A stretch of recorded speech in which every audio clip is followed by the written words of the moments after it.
Hello, my name is Ana Velhinho and I'm a PhD student from the Faculty of Fine Arts of the University of Lisbon, and I want to present you the paper Image After the Internet, Transmedia and Participatory Artistic Practices.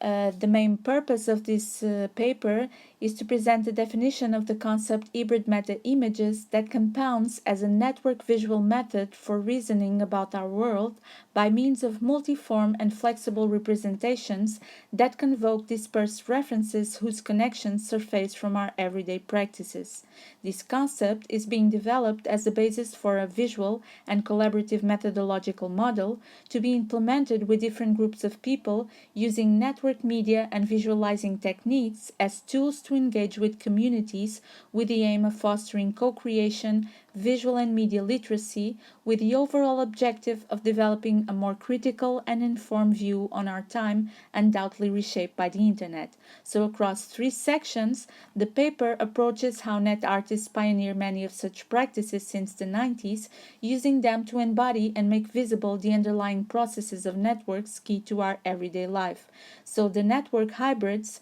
refer to the heterogeneous contemporary imagery that can no longer be understood detached from a network condition embedded in our social, cultural, and technological environment.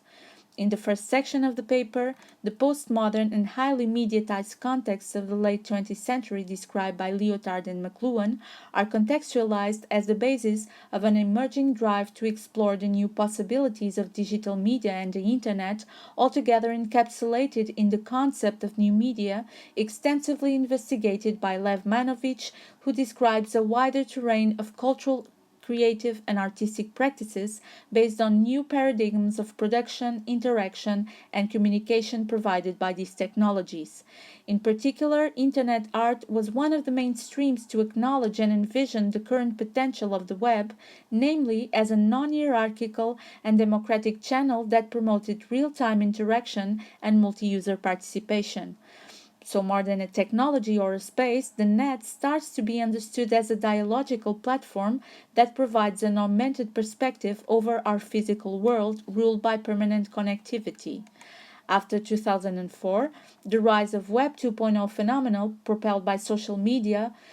was leveraged on the use of personal media, including by prosumers, defined by Alvin Toffler as active individuals that produce and consume content, engaging in DIY customization and sharing. Such dynamics of circulation promoted by users, alongside with corporate distribution, constitutes the new model of convergent culture asserted by Henry Jenkins with both bottom-up and top-down contribution, shaping media towards what people want them to be.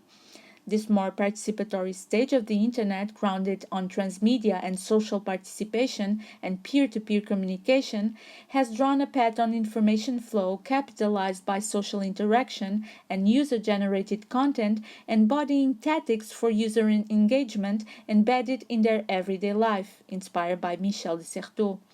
Network society is approached in the third section, departing from the concept of space of flows proposed by Manuel Castells, where a new type of worker arises aligned with the features of the internet generation, the so-called millennials, insofar what concerns their adaptability, multitasking, transferable skills, and global mobility and networking. Giving a shape to this network, reinforced and amplified by the internet, has been considered a challenge by many scholars and artists in order to better understand the extent and complexity of our social and communicative background.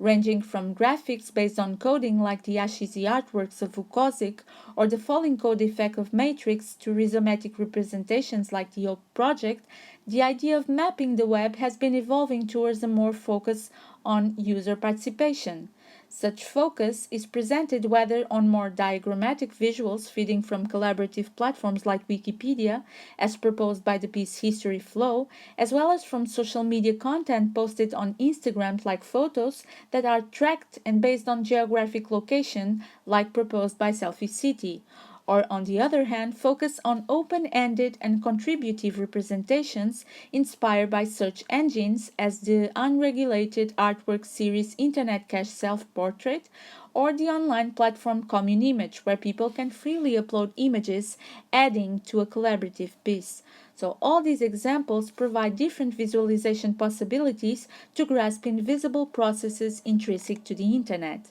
So the concept of hybrid meta-images is then applied both to ways of thinking and working practices. As a conclusion, we can state that image after the internet is no longer a one-dimensional and clearly definable entity, rather networked and process-based as a product of a collective and ongoing construct built on some of the described approaches of participation and transmedia. Thank you very much.